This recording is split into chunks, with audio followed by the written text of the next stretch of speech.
Yes, we are starting the class. Give me a minute. Can you see my screen? Yes, ma'am. Okay.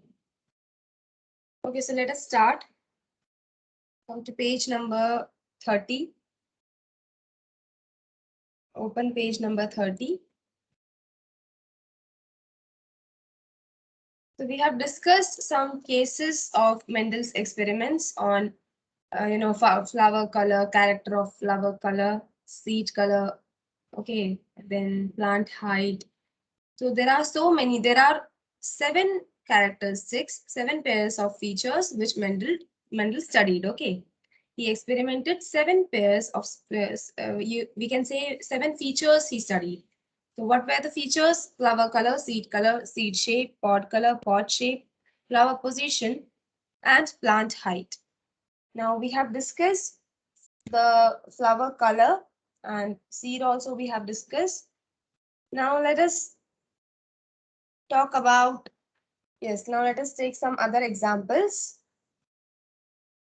Let us work out a cross between tall and short plant. Just a minute, I'll show you. I hope you can see my screen.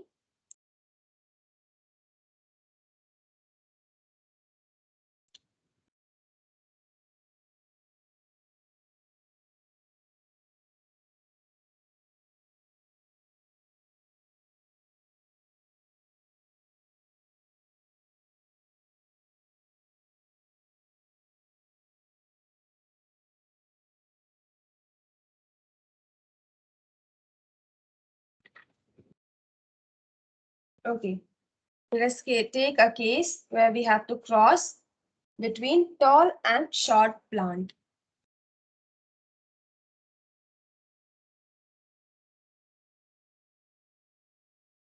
Okay, tall and short plant. So here in exam you will be given the, how to represent tall and short plant. So don't worry about that. So tall we will represent it as both capital T and short will be both small t. Okay. So this is tall, this is short. Can you see my screen? Is it visible? Yes, ma'am. Okay. So this one stands for tall plant. This one stands for short plants. Okay. Now we have to cross them. We have to cross and then we have to check what we get in F1 generation. Now, Mendel crossed this tall and short plant. In F1 generation, what he got?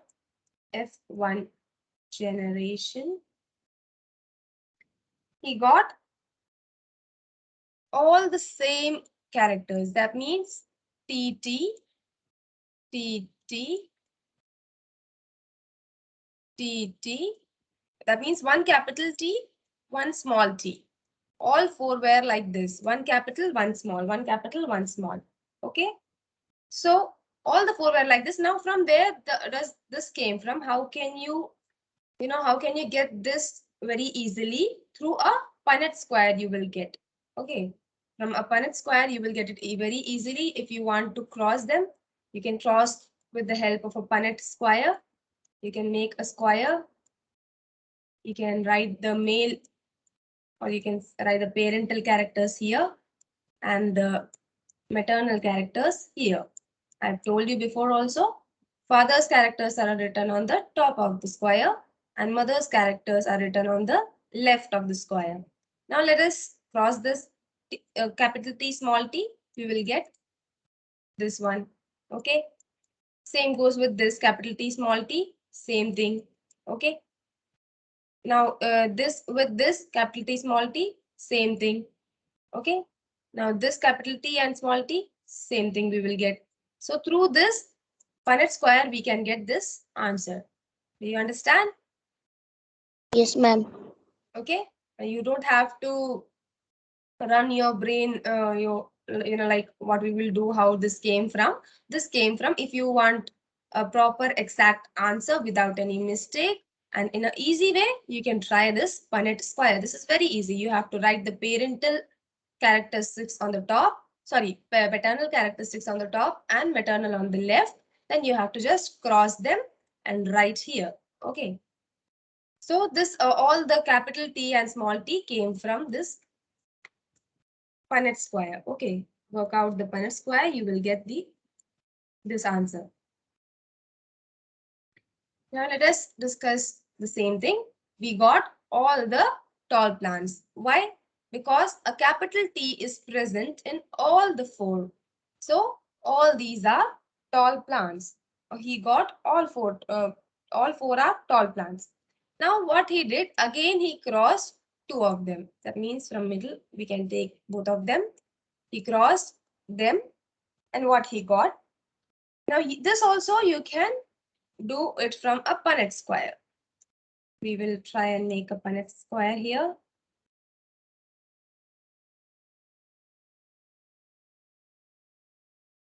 Capital T, small t as paternal. Here, capital T, small.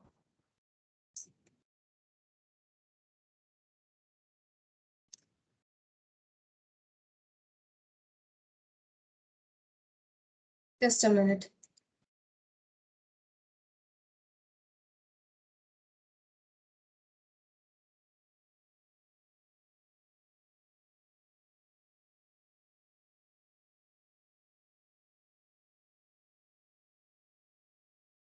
Yes. So let us make that Punnett square again. So what we got, he crossed one capital T, one small t with another capital T and other small t. Cross. Now let us make this Punnett square. Are you following me? Just make this Punnett square along with me so that you will understand it in a better way. Capital T, small t, paternal. This side, maternal. Okay? Capital T, small t. Now you have to cross this. So capital T, you will get both capital T.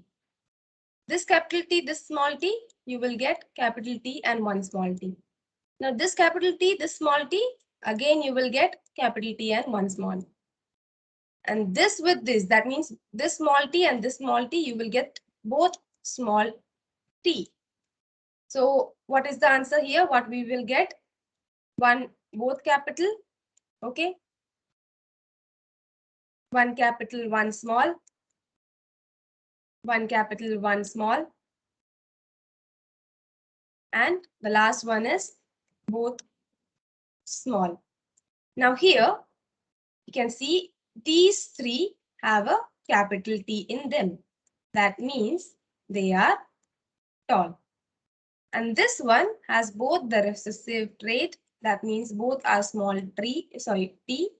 So this is short. Okay, this is short.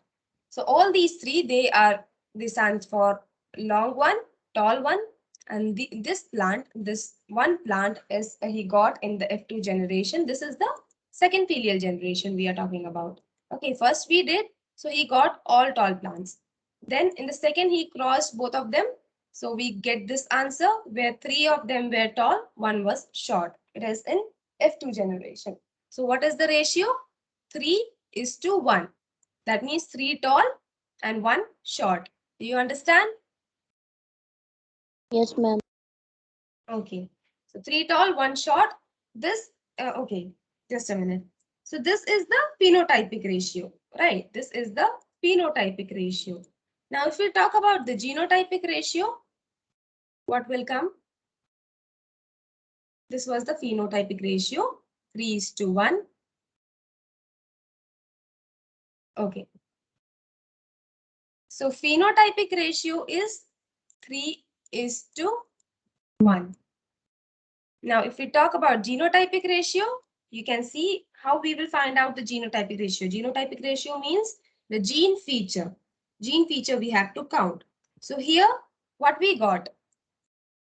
Both capital T, two capital T and one small t.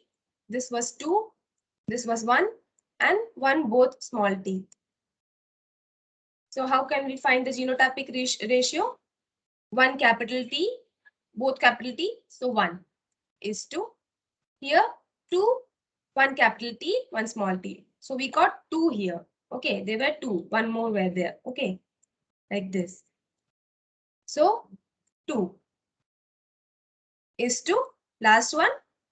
Both small, we got 1. So is to 1. So the genotypic ratio will be 1 is to 2 is to 1.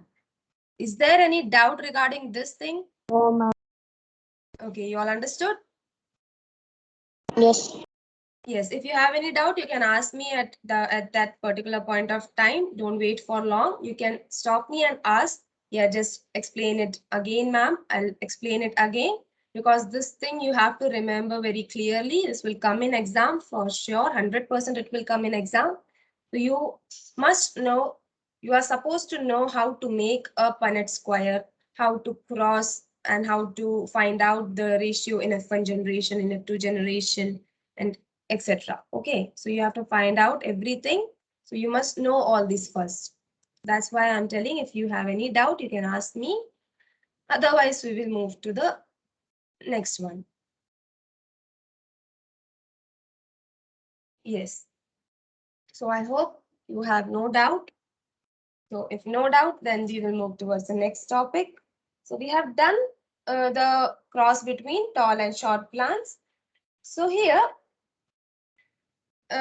we saw that in F1 generation, all were tall plants. Then in F2 also, 3 were tall and 1 was dwarf. So in F1 generation, the dwarf, this recessive gene was not shown. It does not mean that this gene was not present there. It was present, but it was shown or it was expressed in the F2 generation, right? It does not mean that this was not present in the first generation. This was there, but it was expressed in the second generation. Okay, and that also in the ratio of 1, not more than that. Recessive genes were in the ratio of 1, and all the 3 were dominant. So this plant was what is the conclusion? That the plant was tall. He got all 3 tall plants, and 1 was dwarf. So now, Mendel called these repressed or compressed traits as recessive genes. Okay, the traits which were not shown, which were suppressed during the process, which was not expressed properly, he called them as recessive genes. And the one which were expressed in a particular manner, he called them dominant genes. Okay, dominant means the superior ones who are expressing themselves in every stage, right? Generation to generation. So that's why he named them as recessive as repressed ones and expressed ones as dominant traits. Now, let us talk about the Mendel's laws of inheritance.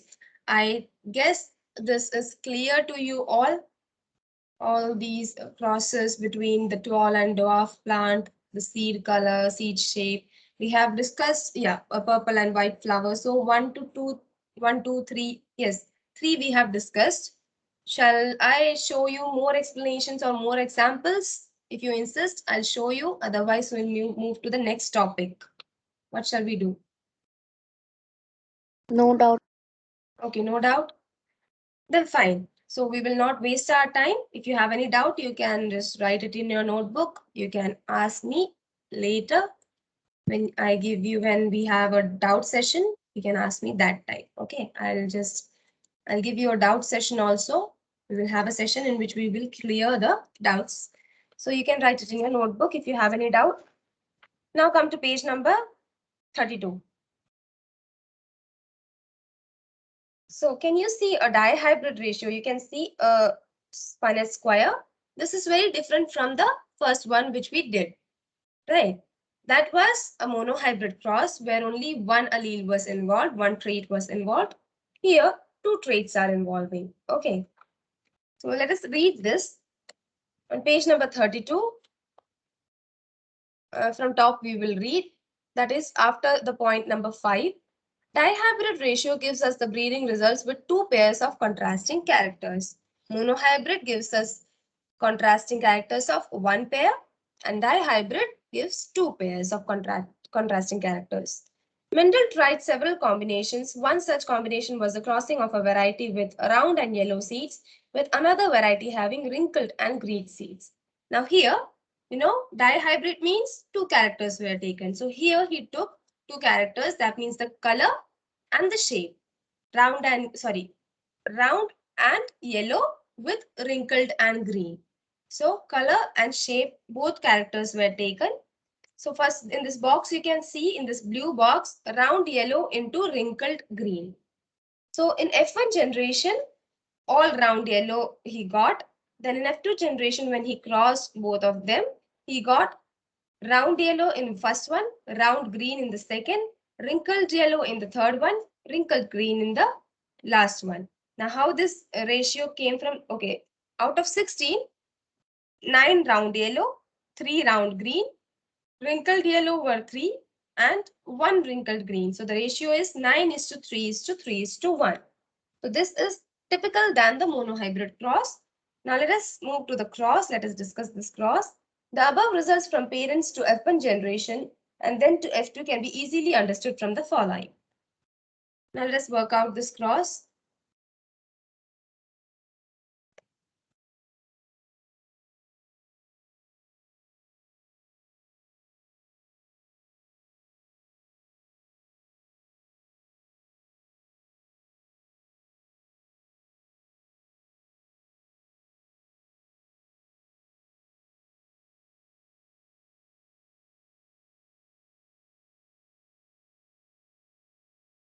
Okay.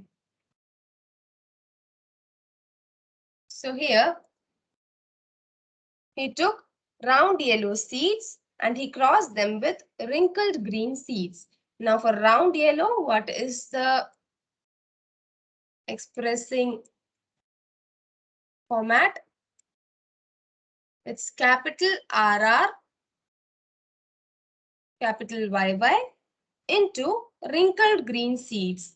That is small RR, small YY.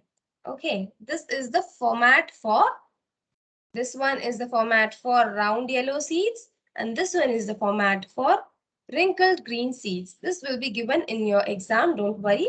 What you have to do, you have to just cross them and find the F1 generation and the F2 generation. Now we will cross them and let us see what comes in the F1 generation. So in F1 generation, we will get, okay, let us make the Punnett square. We need a bigger square.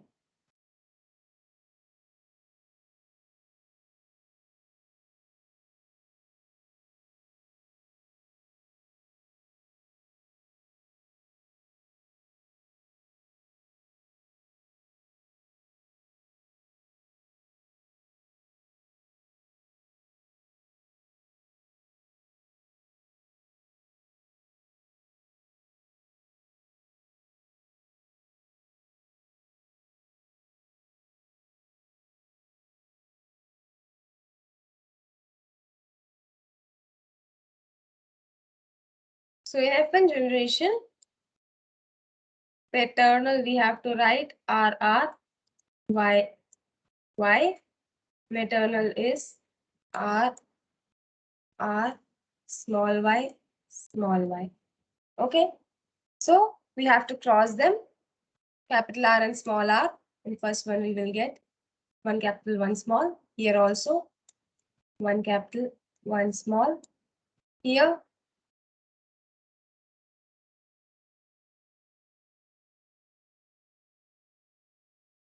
one capital Y, one small r, one capital Y, one small r. Here if we cross this, RR, YR, YR, then R and Y, one capital R, one small y, capital R, small y, capital Y, small y, capital Y, small y. Here, one capital R, one small y, capital R, small y, capital Y, small y, capital Y, small y. So, when we see all this, what is the main character we are getting? We are getting On the top, if we see, most of the forms are capital R and small r. Okay, capital R and small r.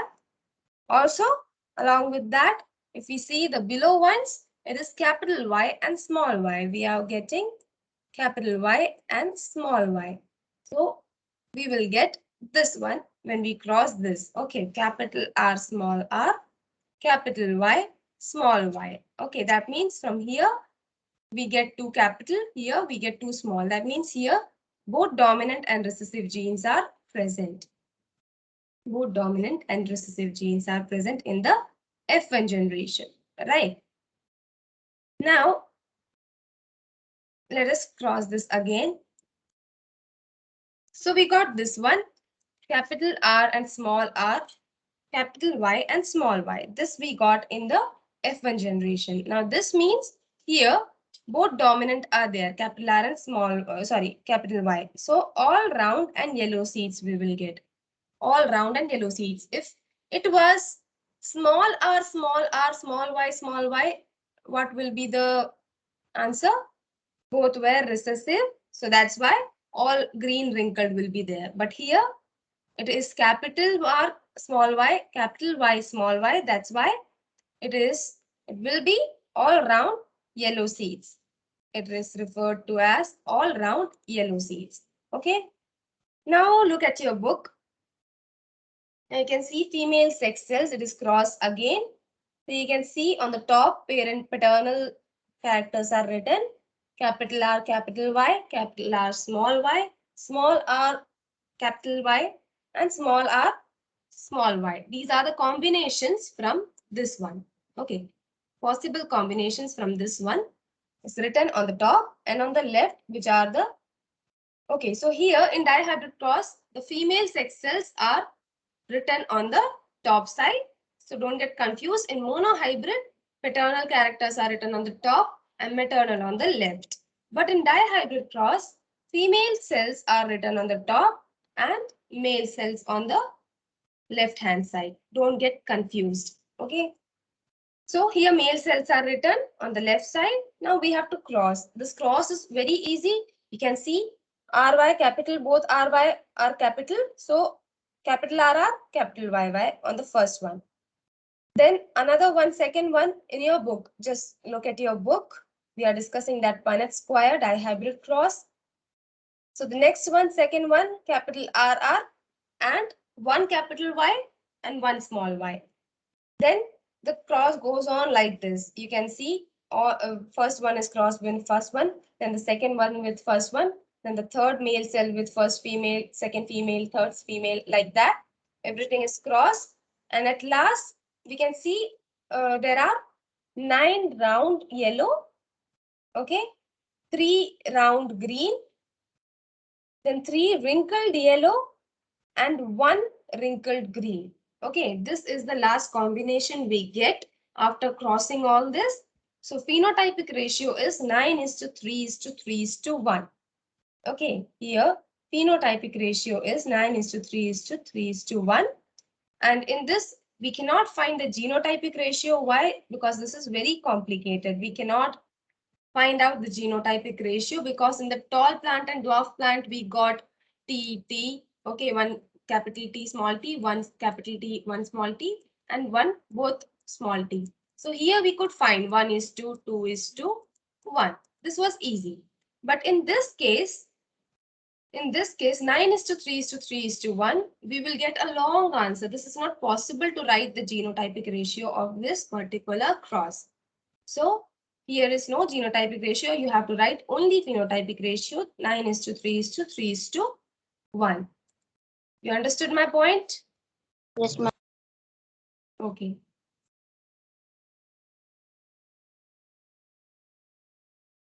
Okay, now let us talk about Mendel's laws of inheritance.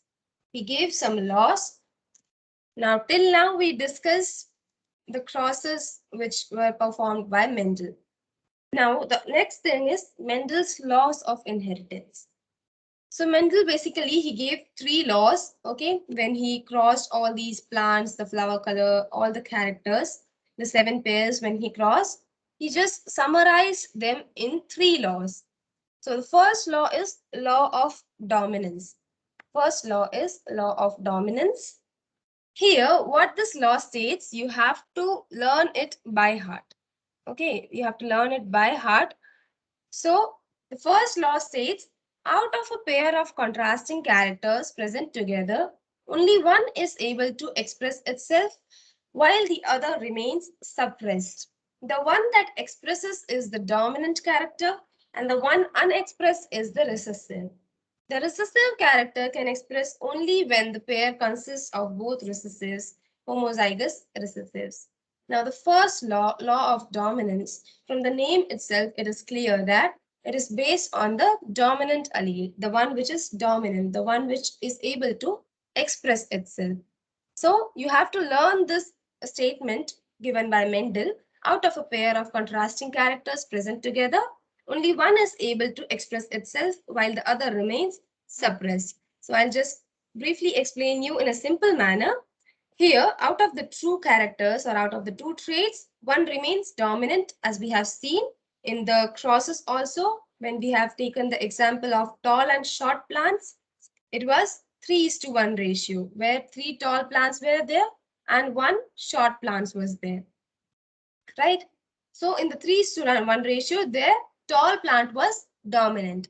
So that is based on the law of dominance. There were only 3 tall plants which were dominating the cross and 1 recessive which was very suppressed, which was shown in the second filial generation. It was not shown in the first generation. It was expressed in the second generation. So that cross where dominant genes are shown, expressed, they are known as that there this law is placed, law of dominance. Okay. And in case where the recessive characters can express only when pair consists of both recessives. Okay. When the paternal and maternal characters both have recessive traits, then only they will have a recessive, they can only they can show recessive character when the trait is both recessive. Okay, that means if both are small r and small y, then the character shown will be recessive character. Okay, that means if we are taking the example of a plant, okay, tall and short plant, capital T, small t, when if instead of capital T, if we have both small t, so we will get a recessive pair. That means all the plants will be short. So that is law of dominance, where the dominant character is expressed in the first generation and the second one, recessive, is expressed in the second generation. That is suppressed in the first generation. Is it clear? Yes, ma'am. Okay. Now the second one, law of segregation, also called the law of purity of gametes. You have to remember these statements. When in exam, you have to write these statements, so learn it by heart. I am just explaining you so that you can understand it. So you have to write these statements in exam. The law of segregation is also known as the law of purity of gametes. The two members of a pair of factors separate during the formation of gametes. They do not blend but segregate or separate into different gametes. The gametes combine together by random fusion at the time of zygote formation. Now, what is law of segregation? Here, the two members, which are the pairing factors, they get separated at the initial stages, they get separated from each other. And then when they fuse when the zygote formation takes place, when they have to fuse together and form a zygote, a baby, that time they will fuse together. Otherwise, they will get separated or they will become segregated. Segregated means they are setted apart from each other. Okay, so that's why segregation means setting apart. Okay, so from setting apart, you can make the definition that both the gametes remain separated during the process and they fuse only at the time of zygote formation. This is known as law of segregation. Okay, you can write the meanings there. What is segregation? Setting apart.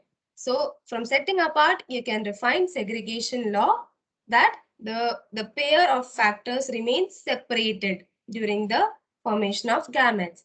And when they fuse at the time of zygote formation. Okay. Then the last one is law of independent assortment. When there are two pairs of characters, the distribution of the alleles of one character into the gametes is independent of the distribution of the alleles of the other character, as is seen in the production of gametes of the F1 hybrid in dihybrid cross. Now we have worked out dihybrid cross. We have seen what happens. There are two characters, there are two different traits. So one of the allele of the character is very independent or very different from the other character, right? They are very different and independent from each other. They do not rely on each other. So that is the statement given on independent assortment. That means both the alleles of one character remains independent of the distribution of the alleles of the other character, as seen in the production of gametes of the F1 hybrid in the dihybrid cross. You can see F1 hybrid of the dihybrid cross. You can see the F1 generation. Both are different. You can see all round yellow seeds, one capital, one small, one capital Y, one small y. Okay, so both are very different from each other. Both are independent from each other. So this is law of independent assortment. Is this much clear to you all? Yes, ma'am. Okay, so try to learn and by heart these definitions, the statements of all these laws. So now we will discuss the application of Mendel's laws. What are the applications? So there are basically three applications. A knowledge of the basic Mendelian principles gives us an idea about the new combinations in the progeny of hybrids and enables us to predict their frequency. So first application is through this Mendel's laws and the process he did, what we get an idea about the progeny. The crosses we do, we get an idea about the progeny, that what is the future of the progeny, what is their frequency, what is their formation. Like we have seen color blindness, and yes, we have seen colorblind father, and the progeny passes, the inheritance passes to the progeny, everything we have seen. So we will get an idea of the new combinations in the progeny. That's the first application. That means we can predict the new combinations of the given progeny. Okay.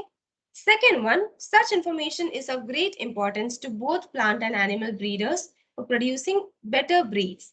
So this process is very important, or we can say it's very better for producing some good breeds in both plants and animals. Okay, we can also produce different kinds of breeds through all these crosses, all these using the Punnett square and everything. We can produce different varieties of breeds. That's the second application. Now the third application is new types of plants with new combinations of useful characters can be produced by hybridization. So you have seen hybrid plants. We mix two types of plants, we fuse them together and we produce hybrid plants. So that's why Mendel's applications, or we can say Mendel's laws, are applied here also, where we can produce hybridized plants. Okay, we can find new combinations, right? We can work out the Punnett square, we can work out the crosses, and we get new combinations which will eventually lead to hybrid plants. So these are the application of Mendel's laws. There are three applications we have already discussed. Okay, new combinations of progeny is, we get new progeny combinations. Also, we get new breeding varieties, okay, in both plants and animals. Better breeds we will get. And in plants also, new combinations we will get where hybrid plants are produced. Okay, mixing of two plants leads to hybrid plants. Now the last topic is mutation. We will discuss this and the chapter will be completed. Mutation is a sudden change in one or more genes or in the number or in the structure of chromosome. What is mutation? It is a sudden change in the number of genes or in chromosome number or in the structure of chromosome. That means there is a sudden change which occurs in this locus of gene and the chromosome number, the structure of chromosome. All these were affected when mutation occurs. So mutation is basically an alteration process. Mutation alters the hereditary material of an organism's cell and results in a change in certain characters or traits. That means due to mutation, we can observe, we can observe a different character in a particular person. You must have heard about mutated. That means if today, when we talk about today's scenario, we have coronavirus, right? So you must have heard about that in newspapers. It came many times. It was there that mutated species of coronavirus is being introduced. Okay, so that means mutated means in that particular virus there was a sudden change in the gene, or we can say in the chromosome number, a sudden change was applied. So mutation can also be done artificially also. Okay, so that's why it was in the news that a mutated form was introduced of coronavirus, right? So mutation is nothing but alteration in the hereditary materials. Okay, and it will result in certain changes in the characters and traits. Okay, that means you know what is a character? Character means, for example, color, and trait means purple, white. So all these characters and traits are affected by mutation. Okay, even if a single gene number is mutated or it is changed, or even if a single chromosome number is increased or decreased, a drastic change can be seen in the particular organism. So there are some example of mutation. Sickle cell anemia is a blood disease caused by gene mutation. The mutation causes change in the DNA, resulting in the production of sickle-shaped RBCs. So sickle cell anemia means the RBC. You have seen RBCs. RBCs are concave shaped, right? They are round and concave shaped, right? So when this mutation occurs in the RBC cells, what happens? They become sickle shaped. Sickle shaped means they look like crescent moons. You have seen crescent moons? I'll show you. They will become like this structure, crescent moon structure. So basically RBCs are concave shaped, like they are concave shaped, like this they look like. But when sickle cell anemia is introduced, or we can say when mutation occurs in RBCs, they look like crescent shaped moons. Okay, they will just bend from between. So this is a sickle shape. So this is caused by mutation in RBCs. Okay, the red blood cells, when they are mutated, when there is a change in the chromosome number or gene, they look like crescent shape. So that process or that particular disease is known as sickle cell anemia. Then second one, radioactive radiations. They also alter the gene structure.